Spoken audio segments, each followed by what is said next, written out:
All right, so we shall have the questions after the class, after we are done with the presentation. All right, beautiful. So, the reason why you are here is because you want to make money through trading. And if that is not the reason, then I don't know what your reason is. But as traders, there is one equation that a lot of people ignore or they don't realize, and that is what connects the technical analysis to your bank account. So, Raymond, mute your mic. All right. So, let's talk about probability. And this is the only reason, and I believe this is the only thing that holds traders back. Probability is they don't understand the game of probability. So, I want us to play a simple game, and then you guys will tell me what you will usually do in that scenario. But before you do that, there are two terms we need to define. So we need to define win rate, and we also need to define risk to reward ratio. All right. So win rate. If you guys are employed, or maybe you have a 9 to 5, or somehow you are getting money, win rate is the frequency of you getting paid. Now, I want to give you a simple analogy. Imagine you have two guys. One guy is paid every single day 500, let's say $50 every single day for 30 days. And then you have another guy who is paid,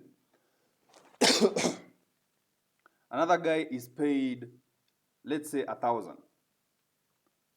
every 2 weeks. So in a month, he is paid twice. So this guy, at the end of the 30 days, he makes 30 times 50, that's about 1,500. And this guy is paid twice, maybe even works twice, and is paid 2,000. So this guy who is paid 30 times a day, he has a high win rate. Maybe that's what we call a high win rate. And you can have a high win rate and also high risk to reward, but that is mostly not the case. And then you have this guy who has been paid twice per month, and he's made 2,000. So you don't want to get caught up in win rate because it's not really that important. I'm just showing you that you can have multiple views on win rate. And now let's talk about risk to reward. Same thing with the win rate. So if you look at this guy, he is paid twice and he makes 2,000. So meaning his risk to reward ratio is bigger. And risk to reward just means how much do you get paid every time you get paid. So whether it's a winning trade, how much are you getting paid when you win in that trade compared to what you lose? And basically that's it. So understanding that win rate and risk to reward ratio, these are the numbers that will guide you towards playing the game of probability very well. So let's imagine a scenario, and let's use my strategy for example. My strategy has about 40% win rate and an average risk to reward ratio of 1:3. All right, beautiful. So let's play a game, and I want you guys to just give me your honest opinion on what you would do in this scenario. So we are going to take 10 trades. So 1, 2, 3, 4, 5, 6, 7, 8, 9, and 10. And then we will use these statistics where we have a 40% win rate. So out of these 10 trades, I expect to have 6 losses and 4 winners. So let's start the trading period now. Then number 2.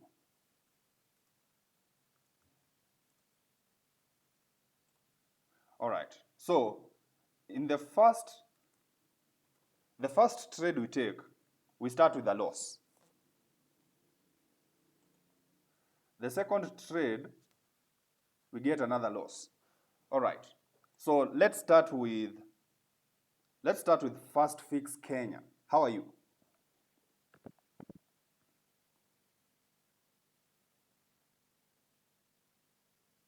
Can you hear me? First Fix Kenya.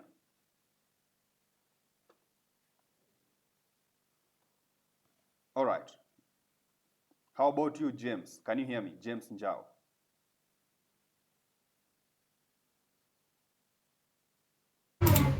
Hello, yes, I can hear you.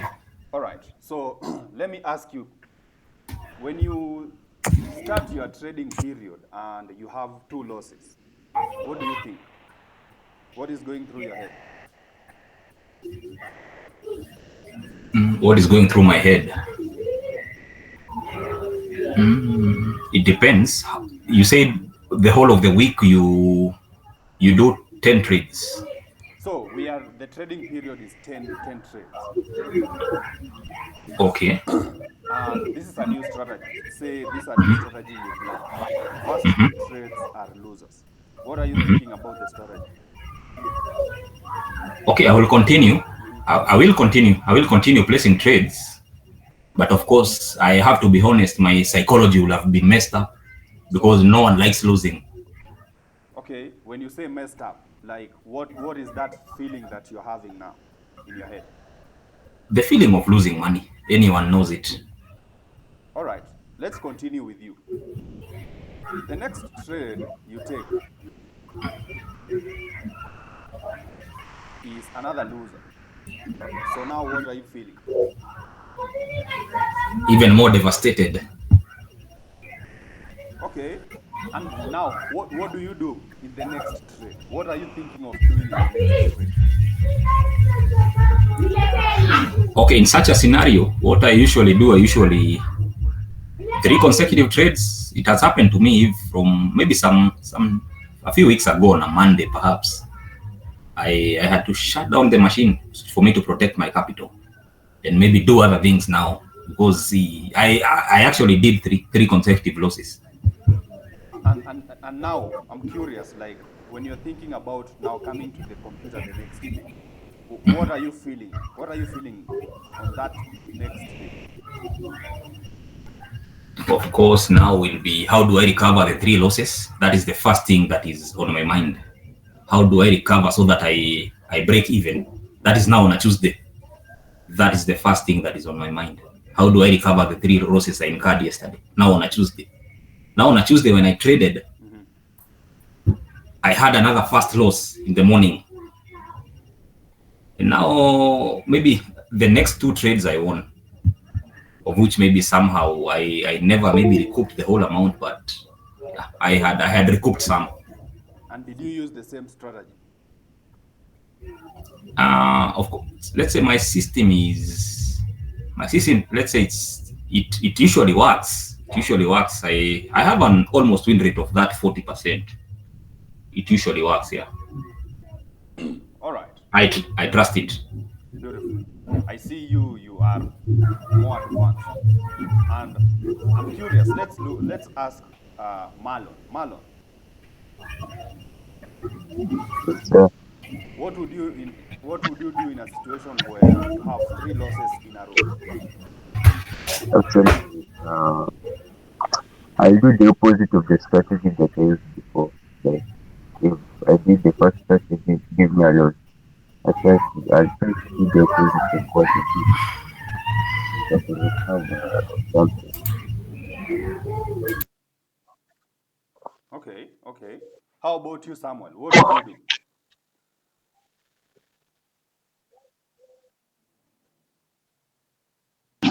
First I will look, naweza angalia zile mistakes nimefanya Mm-hmm. ndo niweze ku hiyo nikipata maybe the next probability ya setup ndo naweza learn from my mistake na nirekebishe. All right, all right. Raymond, Yes. how about you?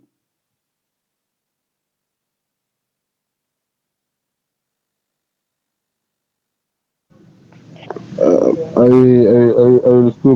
will look at my mistakes before taking another trade. All right, all right. So at this point, yeah, true. At this point, most traders are starting to panic. Well, they are not panicking yet, but some fear comes into play now. They feel, okay, I've lost 3 trades. So I'm either a bad trader or the strategy is not working. So you either feel like you've been making mistakes or generally you feel like, okay, I'm starting to lose confidence in myself in general and in the strategy. Let's continue. Then the next trade you hit is a loss. So you've had 4 losses consecutive in a row. Okay, so this is where most traders start to officially panic and they find themselves trying other things. Like, okay, what if I try this? Maybe you try to modify the strategy to avoid the losses. Now fear has already kicked in. And funny, this is either you quit here because you've blown your account, maybe you don't even have good risk management, or you decide, okay, I'm going to change my strategy. This is where now you change your strategy. However, the next trade that we take is a winner. And then trade number 6 is also a winner.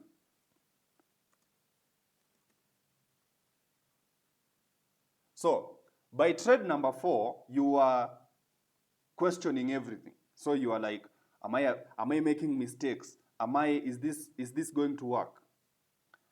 But if you are now in trade number 6, now you are back in profit. Now you are back in positive 2%. And now, this is now when you start to see how things work out. So the next 2 trades are losers again. So -1, and then trade number 8 is -1. So far, you've taken 8 trades and you've not made any money. You are now at break even. So these ups and downs are what causes a lot of traders to either doubt the strategy or decide to change the strategy. Mostly is to change the strategy, which is the biggest mistake, because you don't believe in the strategy in itself, and the underlying problem is you don't know how you're going to make money, because so far you've not made any money. And then the next 2 trades are winners.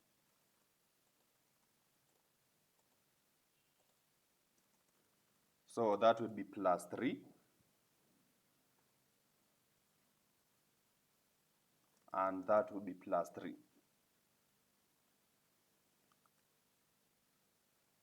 So you are at break even.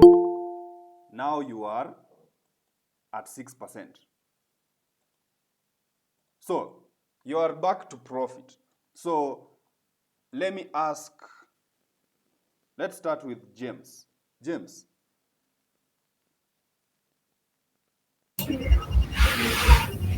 So let's look at this scenario. So at trade number 8, when you are at break even, what are you thinking?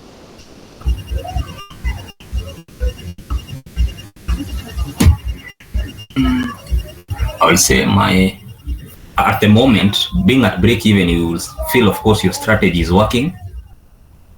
Of course, you'll be very confident because no losses at the moment. You will have confidence in your strategy. Now, when say for example, your friend comes and looks at your performance at day 4 when you are at -4, and he thinks, this guy doesn't really know what he's doing. Like, he's in loss. Do you see how it's different from your perspective and from his perspective? It's correct. So, point here is you need to mind your own business. Like, if you look at and this is what happens, you look at your strategy and then you compare yourself to some trader who shows you only profits online. And you wonder, okay, so you start developing these unrealistic expectations of how exactly it is you are going to make money. So thank you guys for participating. Let's now look at how we apply this. So the real game that we play is not really price action. It's this game of probability, because at the end of the trading period, say for example,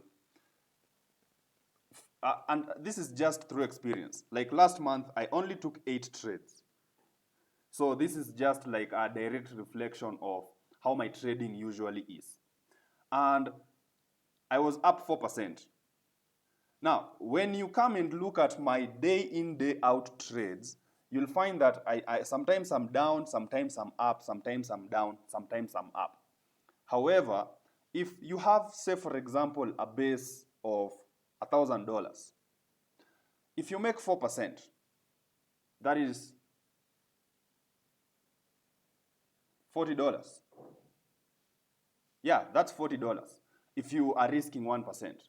Now, if you have confidence in your strategy and you are risking 5%, even 10%, because you understand the numbers game, then you see how you can confidently scale in and know that even though I'll have down periods and up periods, if I just stick long enough and play long enough, then at the end of my trading period, I can withdraw the profits and then start again. So it's like a cycle too. You are just going through this cycle of milking the markets. Whatever you get, whether it's 1%, whether it's 10%, you never complain.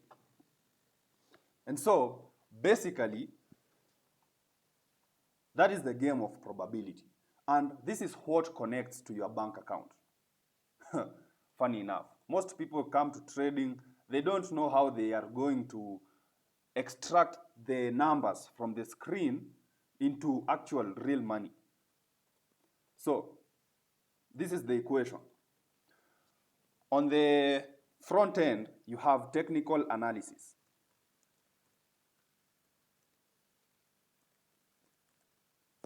So this is now your strategy. And mostly, your technical analysis needs to be very, very mechanical. Like, it needs to be rules. Like, all the trades you take need to be very identical in the way you enter those trades. That allows you now to input and play the game of probability, because they are just now numbers. So those trades are just numbers. And it's just a game of probability, because if you take 10 trades that are similar and you have a 40% win rate, then it's just a matter of maths.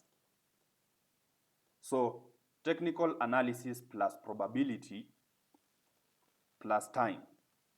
So you need to give it time. So you need to define your trading period, whether it's monthly, whether it's quarterly, whether it's yearly. Then, obviously, end product is profits. So when you hear people telling you you need to put in time, it's this time in the equation.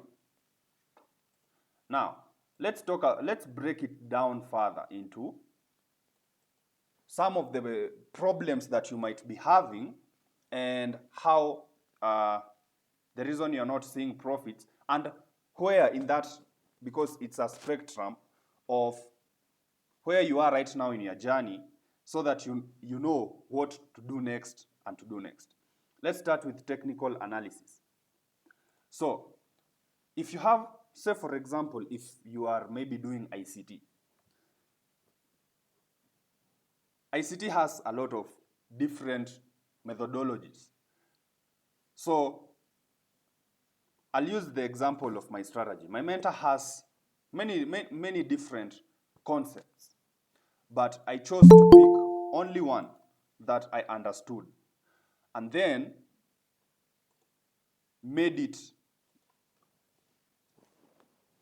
I made some rules so that I can even code it. If I had the capability, I could even code it because it's so repeatable. So number one is mechanical.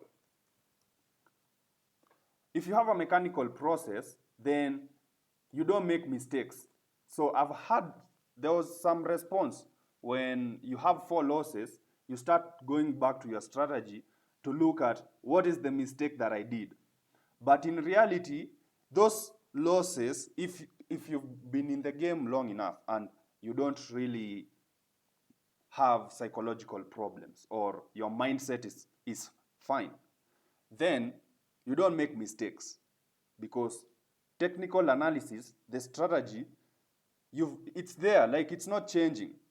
It's just like you waking up every day in the morning and going to work. Like if that's the process, it's not changing. It's funny. So let me ask let me ask these guys who are latecomers. Rick Brian, how are you?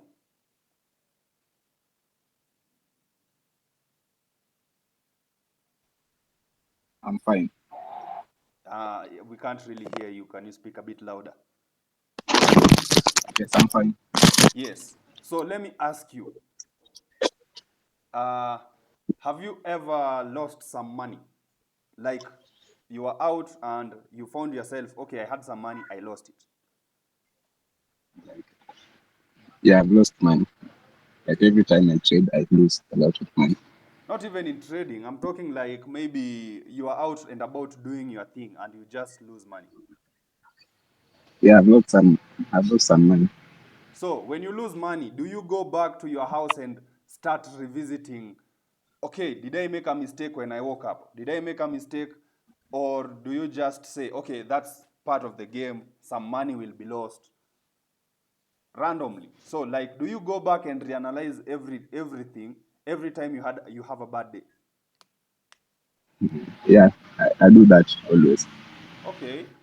And do you have a process? Like, say for example, you do what? I think the analogy is gone. Anyway, I just wanted to welcome to the class. You were late. I don't like latecomers. Okay. All right. Next time yeah. Beautiful. So point is, every time you have a losing trade, it does not mean you've made a mistake. It just means if you followed a mechanical process, then that means it was part of the game. It was ingrained in there. So not every trade you take is going to be a winner. All right.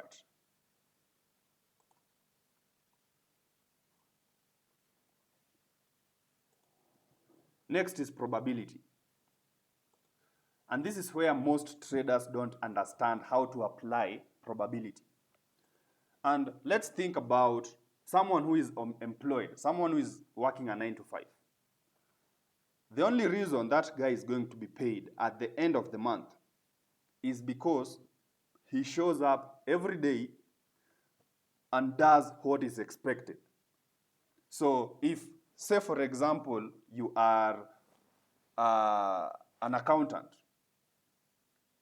the next time you go to the office and you start cleaning the floors, it won't make sense. because you are hired to be an accountant. So in forex trading, your job is to apply the mechanical edge that you have. So you've learned the mechanical edge. All right. So you need to first of all show up every day. So there is no skipping days, because if we go back to the probability, say for example, you had 4 losing trades in a row, the way we showed. And then you decide to take a break for 2 days, for the next 2 days. Funny. Those 2 days are the days that you have the winning trades. So when you come, the winning trades have already, the opportunity is gone, and again you have to go through some new losses in order for you to catch up to the next winning trade. And so the guy who shows up every day, if you compare that guy to a guy who is inconsistent, is emotional, every time you have a loser, you take breaks, stupid breaks, no offense, but those are just stupid breaks, then the guy who shows up every day is always going to win 100%. So you show up every day in the time that you are supposed to show up. And then you apply the edge. So you show up and you be disciplined. Like in your job. You know, the reason you are getting paid in your job is because you show up, you are disciplined. You are selling that discipline for that time that you're disciplined for money. Same thing with forex. You show up every day and you be disciplined by applying the mechanical strategy plus time. So what is this time?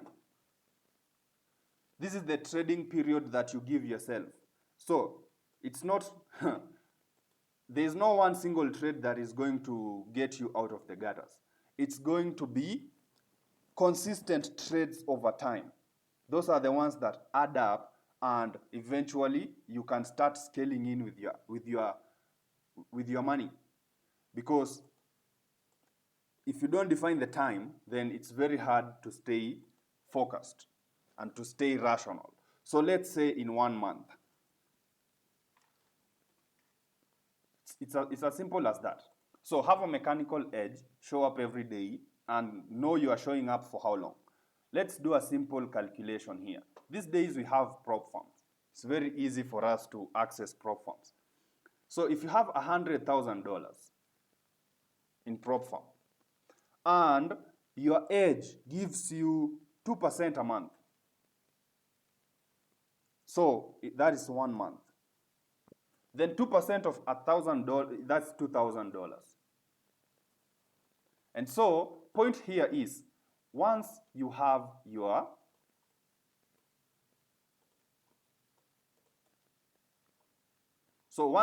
mechanical edge, you know, okay, with my strategy, I can easily make 2% a month. Then you show up every day and you're disciplined, then all you need is capital. The bigger the capital, the better. And you can easily now show up to the screen, no stress. You just show up, apply the strategy. There are no emotions involved. And at the end of the month, you know that I can make 2%. You are never worried. And that is how we are surviving out here. Like, we are not trying to, we don't have unrealistic expectations. We know this is an investment. So the more money you have, the more money you will make. It's as simple as that. So up to there, do we have questions?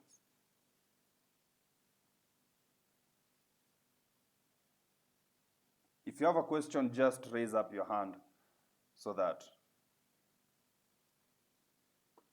we stay organized. All right, if there's no question, then that is exactly what is going to get you to become profitable. So now, all right, Raymond.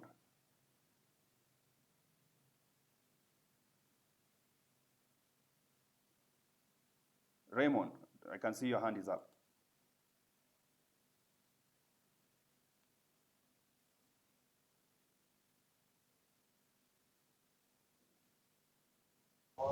Yes,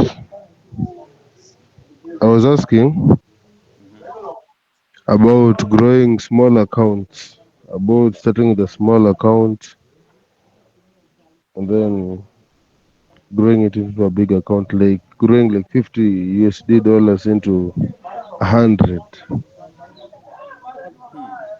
Not Now, not having a large capital. what I suggest you do is, right now, there's no excuse for big capital. Learn the skill. So use the $50 to buy a prop farm account. That is what I would suggest you do. And then apply the strategy to leverage prop farms. The reason for me, the first 2.5 years of my trading career, I made no progress. Like, I did not make big progress because I did not have any money.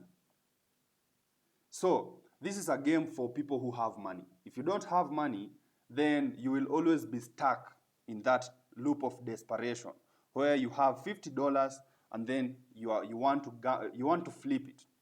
So the guys who you see on YouTube who can successfully flip 50 to 1,000, 2,000, whatever, is because they have a lot of 50s. So even if they blow this 50, they can take another 50 until they get into that rhythm. But if you don't have that cushion to fall back to, so you're risking the only money you have is $50. I suggest go out and find a job.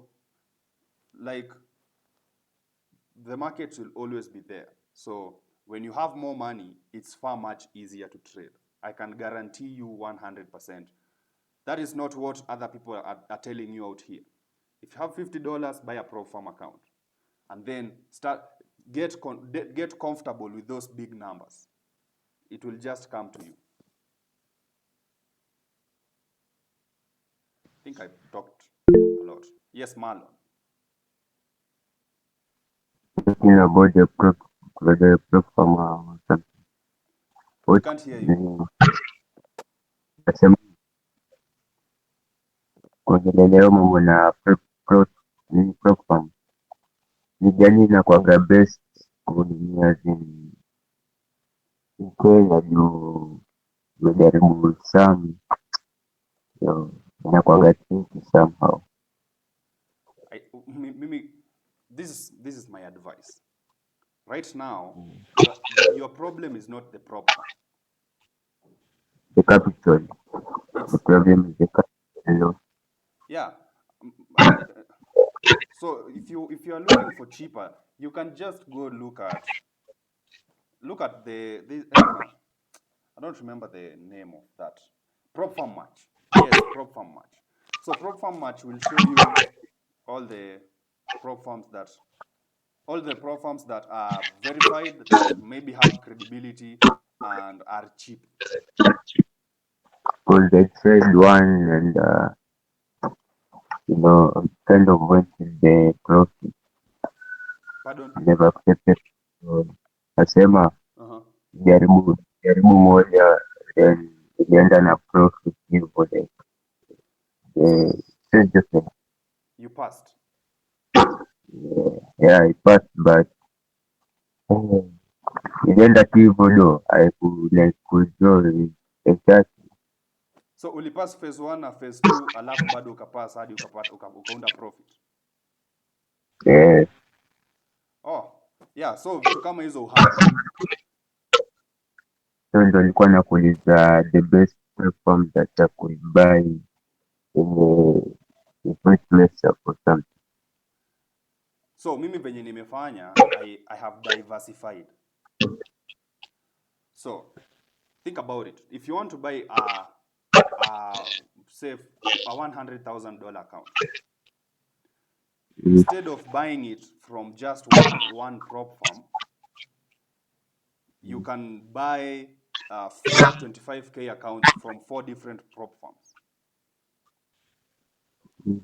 And then in your situation where they deny payouts, yeah, it happens, but it's not like they will deny, all the 4 prop firms will deny your payout.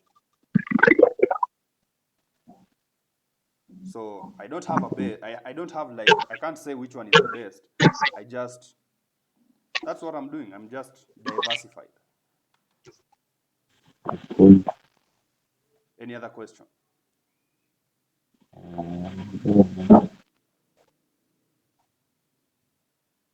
All right, beautiful. So remember, even if you buy a prop firm, this is still the model. Like, if it's 2%, go find a 100K account, give yourself 1 year to pass it. Like, there's no pressure.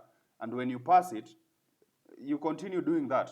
In 5 years, you will have already scaled in, because, 2% per month might look small, but if you have 1 million, bro, it's a cheat code. Like, it's as simple as that. So there's no other question about the game of probability. Let's look at the mechanical strategy. So I see we have about 20 minutes left. So we will just graze it a little bit, and then we'll see what time allows.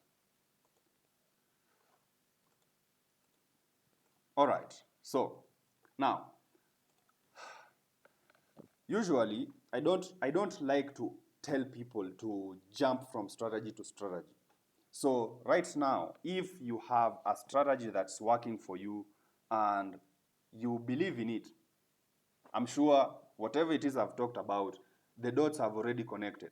And so you don't really have to change your strategy. You just need to change your mindset. So if you are that guy, you are free to leave. And I just want to be left with the guys who don't have a strategy and they have resonated somehow with the strategy that I use. So yeah, if you don't want to confuse yourself, you can leave. But if you stay also, welcome. Let's do this. So first things first, let's talk about support and resistance. So this is a candle. We will use 2 candles. And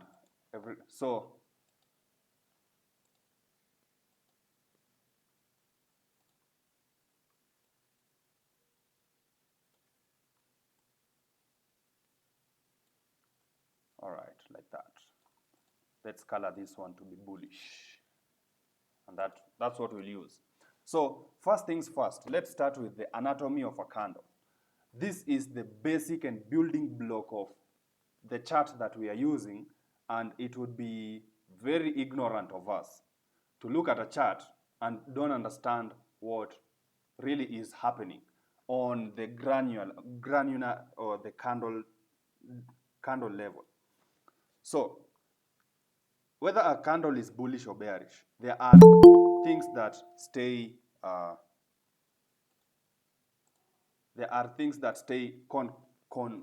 constant, yeah, like the high and the low. So every candle will print out a high and it will print out a low.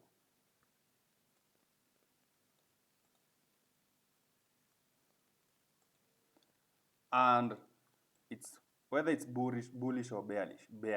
Oh, Mungu wangu. Okay. After that, we have the open and the close. So if it's bullish, the open is down here and the close is up here. So if the close is above, it's bullish. And if the close is down, it's bearish. So that is the close and that is the open. Now, why is this important? So why do we really need to know these terms? So if we look at this candle, it's telling you a story. It's telling you what happened. So this is a bearish candle. So what happened is price opened here. So at some point, we had not even formed this line or this line. Price was just a line. And you can see even here, price is just a line. So it opened there. Then at some point, price went up. So price went up, reached 93,856, and it could not push any higher.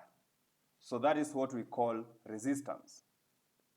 So if you think about it, anything above that high, it's like there is something holding it there. It can't really push up. That's the ceiling.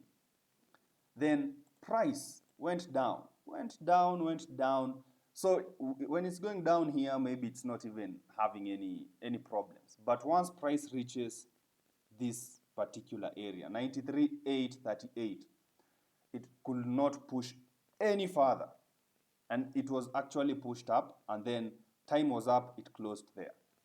And so, again, you have like something down here that is preventing it from going even further. And this is the building block of support and resistance. Simple as that. So if you understand this, then everything else becomes so much easier. Because if you think about it, the high and the low is now your support and resistance. And now we can start calling it the high and the low, because we will be using that term a lot. So when I talk about the high and the low, this is what I mean. And let's define some terms. So the high, if we call this, say this is a daily candle. So the high of the day will be the highest point price has reached in that day, and the low will be the lowest point price has reached in that day. And if this is a weekly candle, it's the same thing. So you can find that the high here was set on Tuesday, and then price went down. So your high of the weeks is on Tuesday. All right.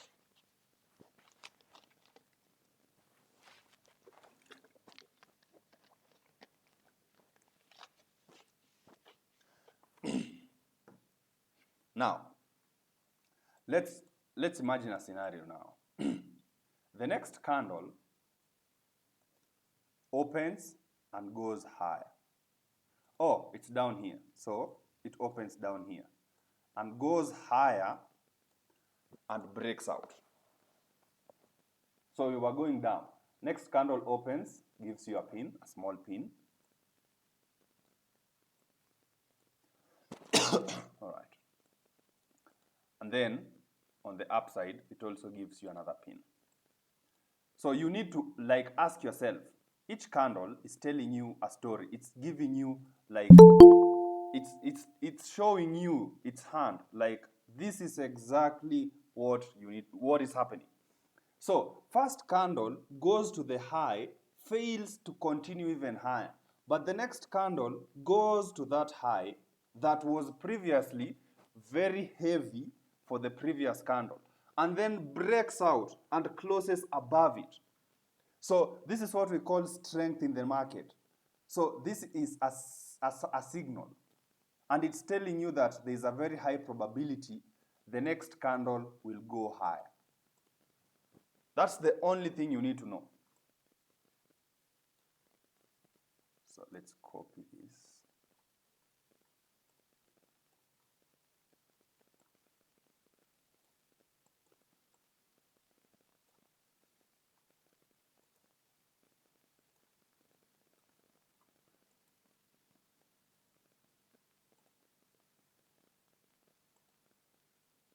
Oh, come on. All right.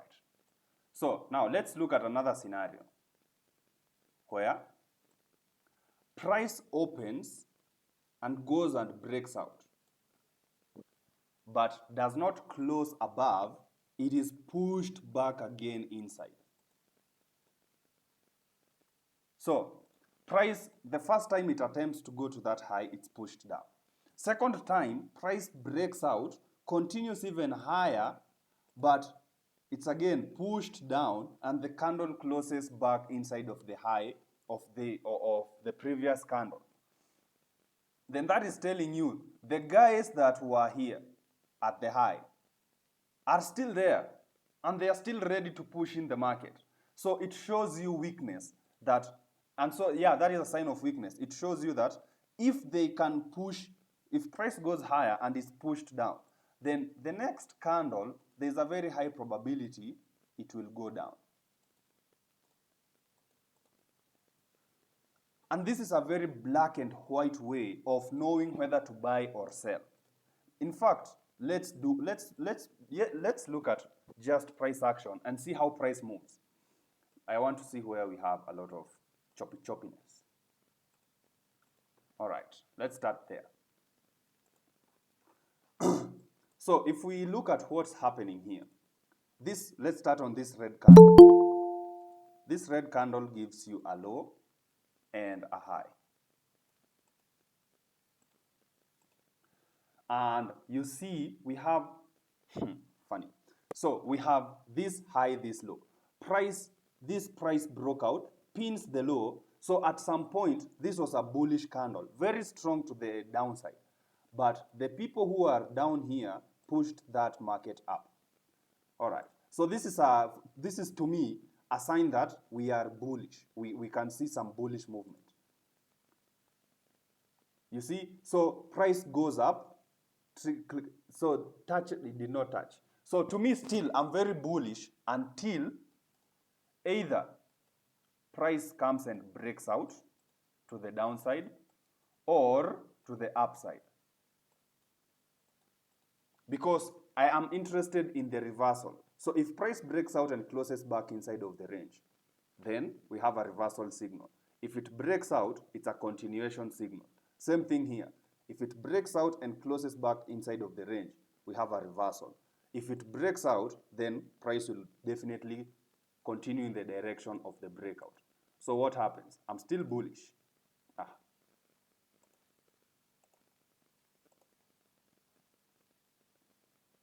So next candle breaks out and closes as a breakout. So what I would do in this situation, I just extend my low and I'm waiting for price to give me a failed breakout. And again, price breaks out, this is just expanding the high and the low. And then price stays inside, so nothing for us, nothing. And then we have this failed breakout. So price breaks out, closes back inside of the range. So I'm predicting that the next candle might be a reversal. What happens? So we see we got another failed breakout. So this is another failed breakout. Price broke below, then closed back inside of the range. So now I'm predicting we'll have a reversal. And we have this reversal, and then I'm still bullish until we have another, either a failed breakout at the high, but we've already gotten the signal, we are bullish. So we are breaking out, we might have a continuation. And then we have a price breaks out. So I'll wait for another failed breakout. And boom, this is a failed breakout. Price breaks out, closes back inside of the range. Now I'm bearish. What happens? Still, we got another failed breakout. I'm still bearish. This one, I'm still bearish. I'm still bearish until we break out. So again, I'm still bearish until we come back down here and give us a failed breakout, or we break out at that high. So I'm still very bearish, still very, very, very bearish. So you can see how we use that simple concept of understanding the anatomy of the candle. You can now start creating your own rules around that. So up to there, do we have any questions?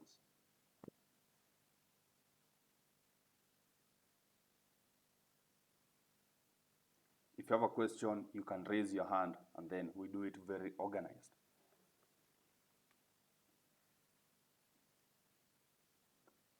All right. So basically, this is the exact strategy that I use. Now, you'll find that sometimes you will not be right. However, the goal is, if I am right here, if I'm right, say for example, this was a failed breakout like that, and I am predicting this whole candle. So imagine if this is a day, imagine this is a daily candle. So we have this as Monday, this as Tuesday. I've not traded yet. And then I'm predicting that Wednesday will be bullish. So my goal is to get down here when prices stop hunting these lows,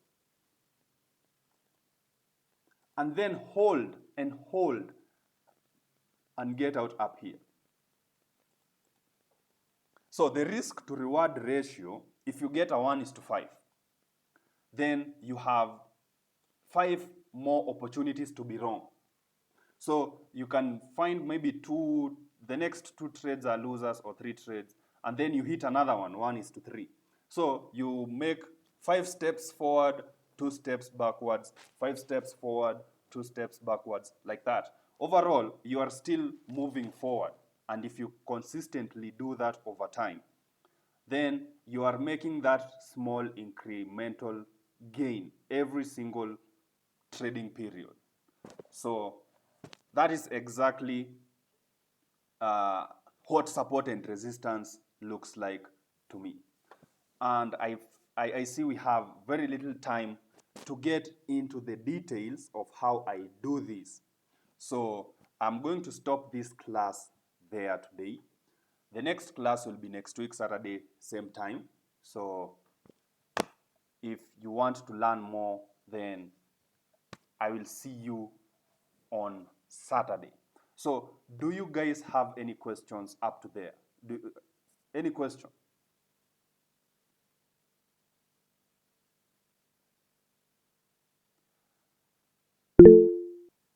Ali, yes.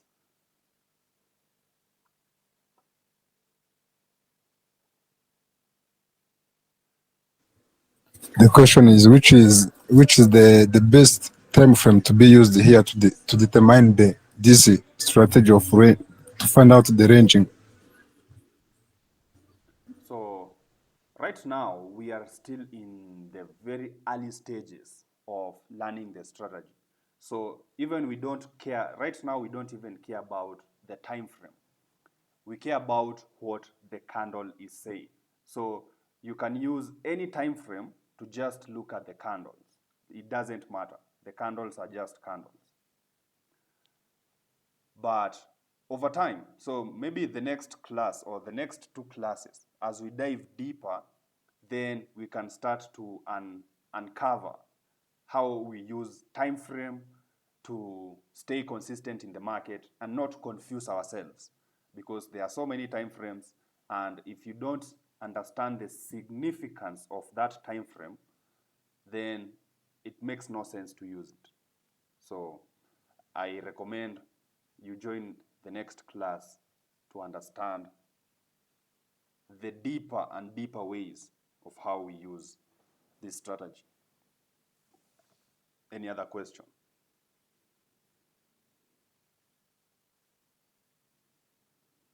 All right. So beautiful. I really appreciate you guys for showing up. It seems like you guys are committed, and yeah, I like that. Let's do this. And also, if you would be interested in working one-on-one, then tutaonana hapo kando. Text me and we shall have a call, see whether we are compatible to work with you.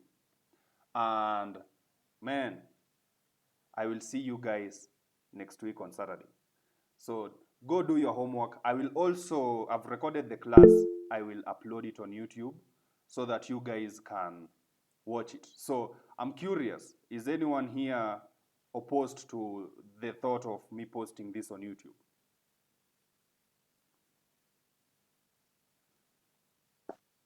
We're good, bro. We appreciate the class. You did good, man. You got some knowledge at least, only two. And thank you, bro. Thank All right. you So so much, yeah, bro. I see we have some questions raised. So yeah, Ali, let's start with you.